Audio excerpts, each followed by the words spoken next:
Merhaba arkadaşlar, yepyeni haberlerle karşınızdayız. Afra için gençleşti. Ünlü oyuncu Kenan Emirzaloğlu uzun bir aradan sonra yeni dizisiyle ekranlara dönmeye hazırlanıyor. Ancak bu kez gündemde dizi değil, yeni yüzü. Partneri Afra Saraçoğlu'yla arasında yaş farkı sosyal medyada epey konuşulmuştu. Yanında sevgilisi değil, abisi gibi duruyor. Diyenler mi dersiniz? Kenan abi hala karizmatik ama Afra'nın enerjisine yetişmek zor değil mi?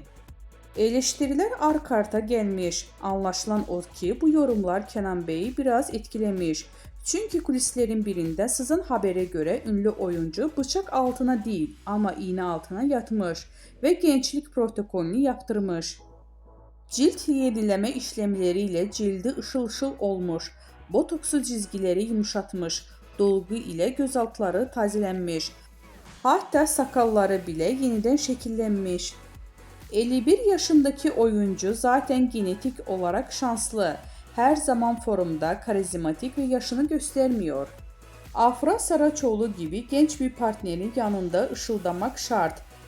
Duyduğumuza göre sette herkes Emirzaloğlu'nun yeni haline bayılmış.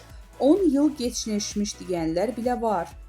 2 yıl önce de saç ektiren yakışıklı oyuncu ekranlara sadece oyuncu